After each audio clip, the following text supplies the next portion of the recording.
کیا ڈرامہ ہو رہا ہے کشمیر میں؟ ایک وقت میں کہتے ہیں کہ بھیج رہے ہیں اور دوسری وقت کہتے ہیں یہ پوائنٹ اسکورنگ ہو رہی ہے۔ رؤف حسن صاحب نے کہا آج چھٹی کا دن تھا، لیکن آزاد کشمیر میں ایسے واقعات نے ایک آپ کو آواز آ رہی ہے رئیس صاحب کی کہ آ رہی ہے؟ ہاں، ایسے واقعات ایک دن میں تبدیل ہو گئے ہیں جس کی بنیاد پر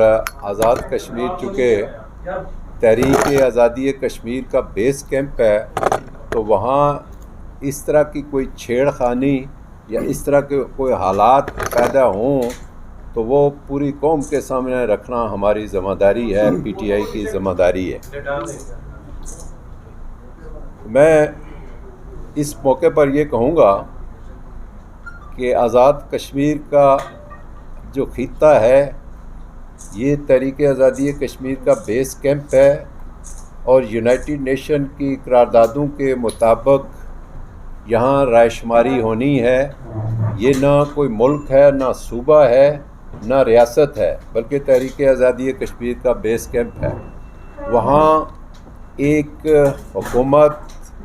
جو بنی 1947 میں غازی ملت سردار محمد ابراہیم کی قیادت میں کوئی تسلسل چل رہا ہے، وہ حکومت بنی تو بھارت نے کشمیر میں فوجیں اتار دی،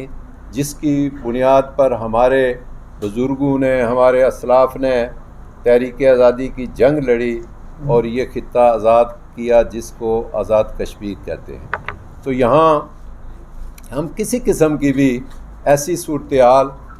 نہیں چاہتے، لیکن بدقسمتی سے ایک ایسا وقت آیا، رجیم چینج ہوئی، جس کے اثرات آج ایک سال بعد مرتب ہو رہے ہیں کہ یہ 9 ماہ پہلے 10 ماہ پہلے یہ تحریک چلی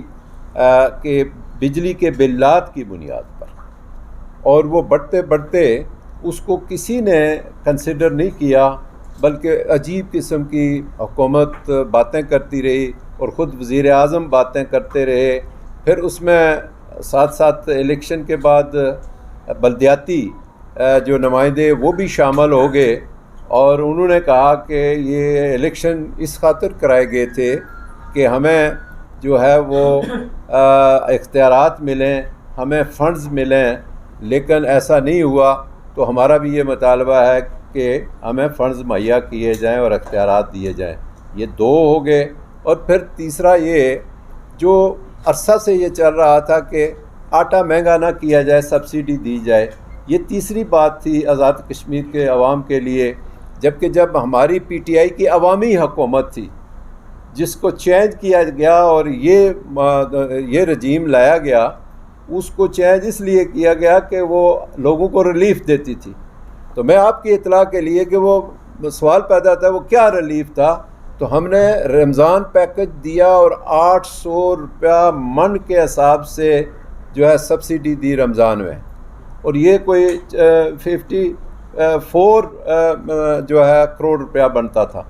تو اس لحاظ سے عوامی حکومتیں جو ہوتی ہیں وہ عوام کے ان کی چیزوں کا خیال رکھتی ہیں جو ان کی ضرورت ہوتی ہے، اور آٹا ایک بنیادی ہر آدمی کی ضرورت تھی۔ اس لیے اب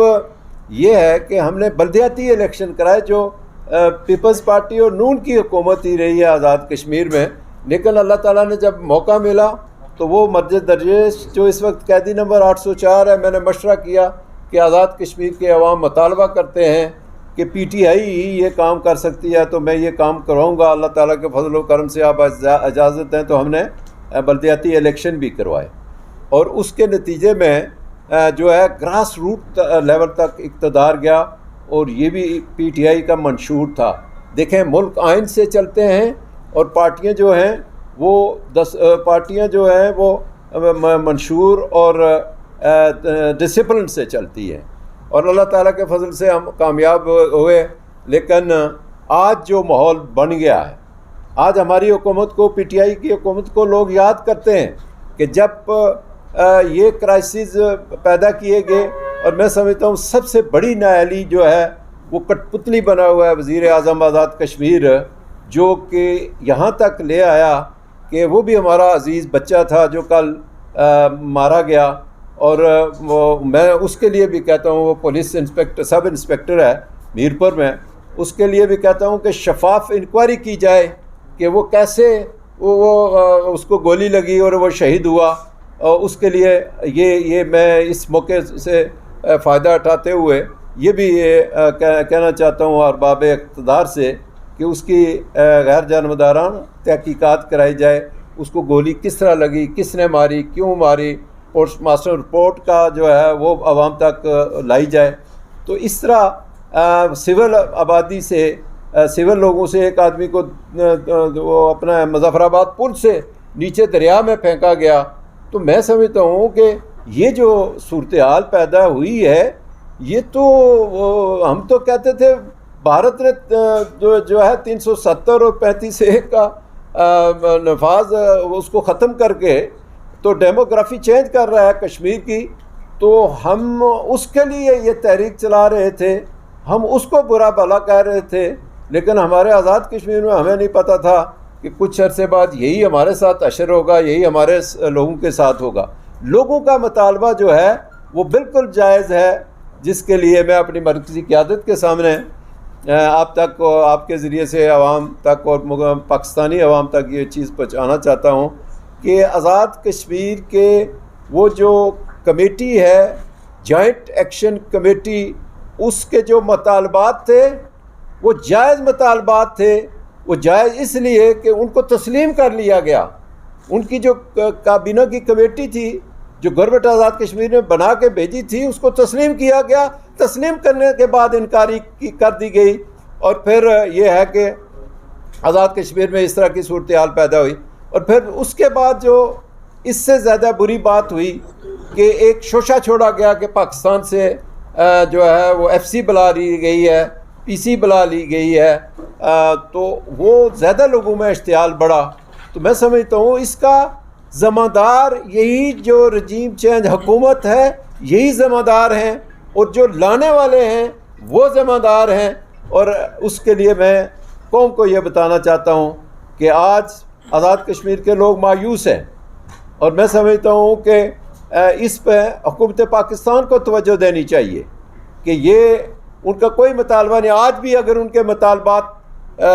جو انہوں نے مانے ہوئے ہیں اس پر عمل درآمد کریں تو وہ یہ ساری سچویشن درست ہو سکتی ہے، یہ کال آف ہو سکتی ہے. لیکن یہ ہے کہ آج پھر سنا جا رہا ہے کہ جی وہاں رینجر بھیجی جا رہی ہے، وہاں پھر آرمی، پاکستان آرمی بھیجی جا رہی ہے. اور پھر جب یہ کہتے ہیں تو پیچھے سے کہتے ہیں جناب آصف علی زرداری صاحب نے وہ واپس بلا لی ہے. یہ کیا ڈرامہ ہو رہا ہے کشمیر میں؟ ایک وقت میں کہتے ہیں کہ بھیج رہے ہیں، اور دوسری وقت کہتے ہیں یہ پوائنٹ سکورنگ ہو رہی ہے، اور یہ کہیں اور میں سمجھتا ہوں کسی اور معاملے کی طرف یہ جا رہا ہے سلسلہ کہ ایک اختیار جو حکومت کے پاس ہے وہ دفعہ 56 کا ہے. کہیں ایسا کر کے تو وہ ہمیں مشکلات میں مزید ڈالنا چاہتے ہیں. میں اپنے لوگوں سے بھی کہتا ہوں جو کہ اس قضیے میں شامل ہیں، جو اپنے حقوق کی جنگ لڑ رہے ہیں، وہ بالکل جائز ہے، میں ان کی تائید کرتا ہوں، لیکن وہ پرامن رہیں. کہیں دشمن سازش کر کے وہ ایسی صورتحال آزاد کشمیر میں نہ پیدا کر دے جس کے لیے ہمارے اسلاف نے قربانیاں دی تھی.